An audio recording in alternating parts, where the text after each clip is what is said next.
एक घने जंगल में बरगद के पेड़ की ऊंची डाल पर एक घोंसला था जिसमें तोता का जोड़ा रहता था। दोनों दिन भर भोजन की तलाश में बाहर रहते और शाम ढले घोंसले में आकर आराम करते थे। दोनों खुशी खुशी अपना जीवन यापन कर रहे थे। मौसम आने पर तोते ने अंडे दिए। अब उसका पति भोजन की तलाश में जाता और वह घोंसले में रहकर अंडों को सेती और उनकी देखभाल करती थी। वे दोनों बेसब्री से अंडों में से अपने बच्चों के बाहर निकलने की प्रतीक्षा कर रहे थे। एक दिन रोज की तरह तोता का पति भोजन की तलाश में गया हुआ था और गौरैया घोंसले में अंडों को सहला रही थी। तभी एक मदमस्त हाथी उस वन में आ गया और उत्पात मचाने लगा। वह अपने विशालकाय शरीर से टकराकर और सूंड से हिला कर पेड़ पौधों को उखाड़ने लगा। कुछ ही देर में सारा वन तहस-नहस हो गया। आगे बढ़ते बढ़ते वह उस बरगद के पेड़ के पास पहुंचा जहां तोता का घोंसला था। वह जोर जोर से पेड़ को हिलाने लगा, लेकिन बरगद का पेड़ मजबूत था।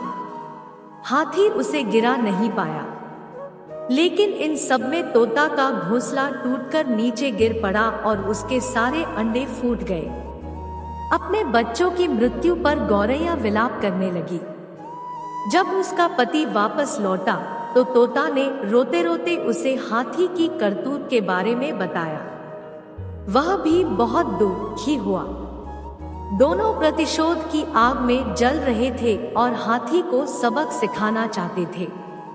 लेकिन हाथी जैसे विशालकाय जीव के सामने उन जैसे निरीह प्राणियों का क्या बस चलता।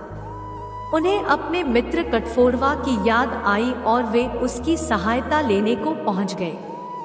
कठफोड़वा के दो मित्र थे, मधुमक्खी और मेंढक। वे दोनों भी गौरैया के जोड़े की सहायता को तैयार हो गए।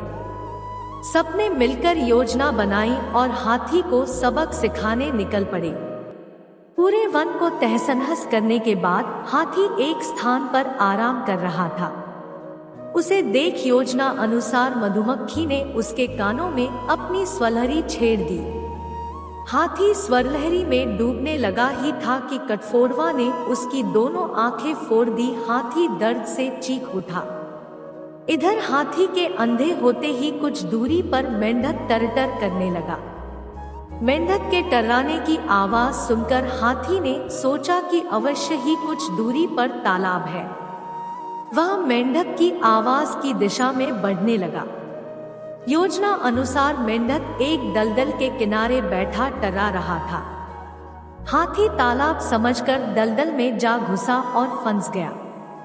दलदल से निकलने का भरसक प्रयास करने के बाद भी वह सफल न हो सका और उसमें धंसता चला गया। कुछ ही देर में वह दलदल में समा गया और मर गया। इस तरह जैसे तोते ने अपने मित्रों की सहायता से हाथी से अपने बच्चों की मौत का प्रतिशोध ले लिया। एकजुटता में बड़ी शक्ति होती है। एकजुट होकर कार्य करने पर कमजोर से कमजोर व्यक्ति भी बड़े से बड़ा कार्य खत्म कर सकता है। दोस्तों, आशा करता हूँ कि आज के इस वीडियो में आपको बहुत कुछ सीखने को मिला होगा। ऐसे ही वीडियो देखने के लिए हमारे चैनल को सब्सक्राइब कीजिए।